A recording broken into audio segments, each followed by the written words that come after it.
জ্ঞান অপেক্ষা উচ্চতর ও পবিত্রতর আর কিছু নাই। গুরুর মাধ্যমে উহা মানবাত্মায় আবির্ভূত হইয়া থাকে। সিদ্ধ যোগী হইলে ওই জ্ঞান আপনা আপনি আসিয়া থাকে, গ্রন্থ হইতে উহা লাভ করা যায় না।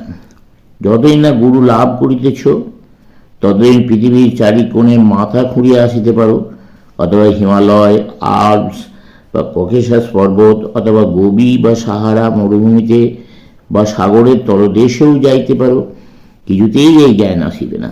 গুরু লাভ করো। সন্তান যেমন পিতার সেবা করে, সেভাবে তাহার সেবা করো। তার নিকট হৃদয় উন্মুক্ত করো, তার মধ্যে ঈশ্বরের আবির্ভাব প্রত্যক্ষ করো। গুরু আমাদের পক্ষে ঈশ্বরের সর্বশ্রেষ্ঠ অভিব্যক্তি, এই বলিয়া প্রথম তার প্রতি চিত্ত সংলগ্ন করিতে হইবে। তারপর ধ্যান যতই প্রগাঢ় হয়, ততই গুরুর ছবি মিলাইয়া যায়। তার বাহ্য রূপ আর দেখা যায় না, তখন সেখানে কেবল যথার্থ ঈশ্বরই বিরাজমান। যাহারা এইরূপ শ্রদ্ধা ও ভালোবাসার ভাব লইয়া সত্য অনুসন্ধানে অগ্রসর হন, সত্যের ভগবান তাহাদের নিকট অতি অদ্ভুত তত্ত্বসমূহ প্রকাশ করেন। পা হইতে জুতো খুলিয়া ফেলো, কারণ যেখানে তুমি দাঁড়াইয়া আছো তা পবিত্র ভূমি। যেখানেই তার নাম উচ্চারিত হয়, সেই স্থানই পবিত্র। যিনি তাহার নাম উচ্চারণ করেন, তিনি কতদূর পবিত্র। আর যাহার নিকট হইতে আধ্যাত্মিক সত্যসমূহ লাভ হয়, কত গভীর শ্রদ্ধার সহিত তার সমীপে যাওয়া উচিত।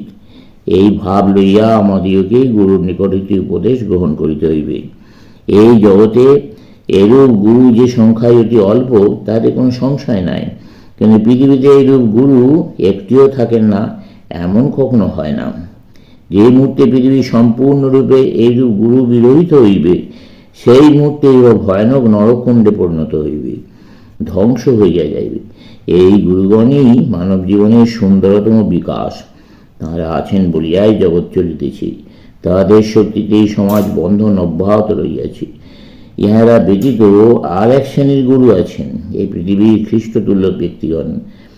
তাহারা গুরুরও গুরু, স্বয়ং ঈশ্বর মানবরূপে অবতীর্ণ। তারা পূর্বোক্ত গুরুগণ অপেক্ষা অনেক উচ্চে।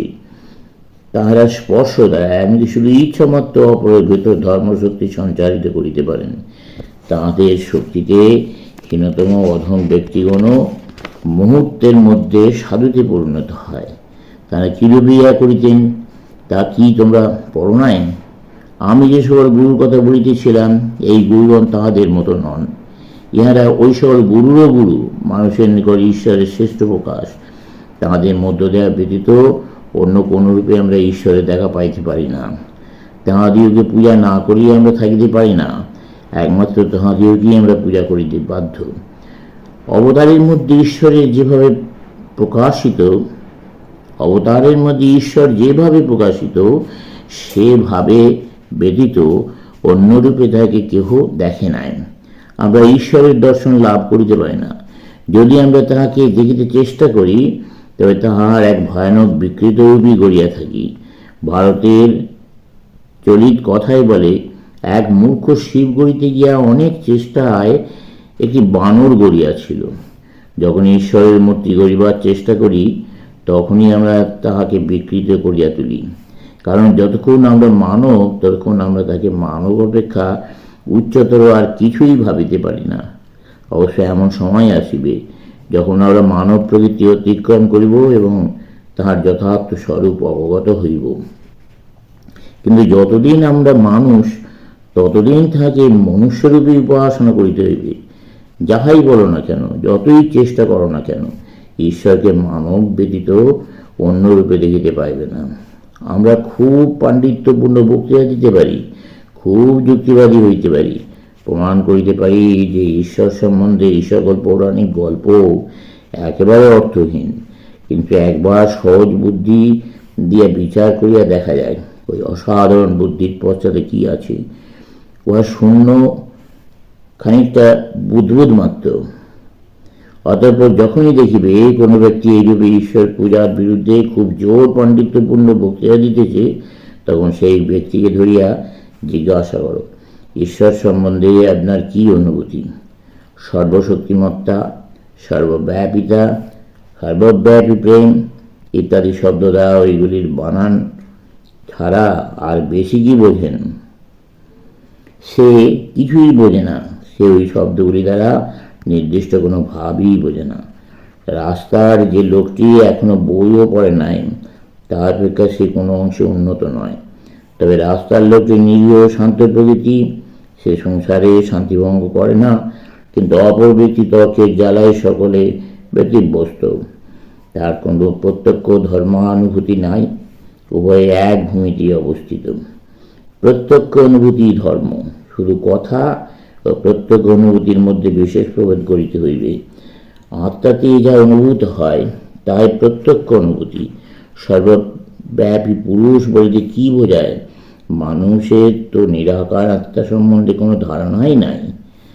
তার সম্মুখে যেসব আকৃতিমান বস্তু সে দেখে, সেগুলি দিয়াই তাকে আত্মা সম্বন্ধে চিন্তা করিতে হয়। তাকে নীল আকাশ বা বিস্তীর্ণ প্রান্তর সমুদ্র বা একটা বিরাট কিছু চিন্তা করিতে হয়। তাছাড়া সে আর কিরূপে ঈশ্বর চিন্তা করিবে? তুমি বা কি করিতেছ?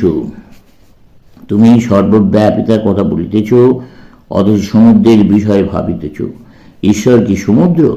অতএব সংসারের এইসব বৃথা তর্ক যুক্তি কিছুক্ষণের জন্য শান্ত হয়েও আমরা সহজ সাধারণ জ্ঞান চাই।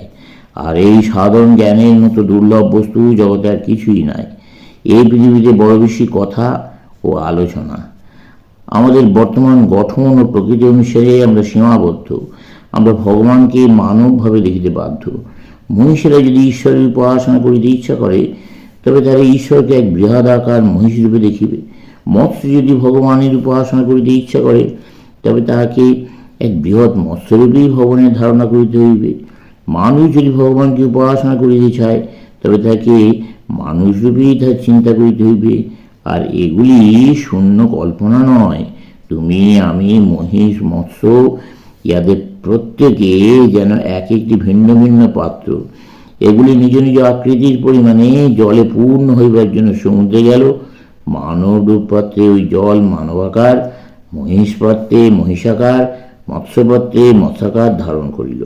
প্রত্যেকটি পাত্রে জল ছাড়া আর কিছুই নাই। যে ঈশ্বর সকলের মধ্যে আছেন, তার সম্বন্ধেও ওই কথা। ঈশ্বরকে মানুষ মানুষরূপেই দর্শন করে, পশুগণ পশুরূপেই দেখে, যে যার নিজ আদর্শ অনুযায়ী তাকে দেখিয়া থাকে। কেবল এইভাবেই তাকে দর্শন করা যাইতে পারে। আপনাকে মানুষরূপী ঈশ্বরের উপাসনাই করিতে হইবে, কারণ এছাড়া আর পথ নাই। চলবে।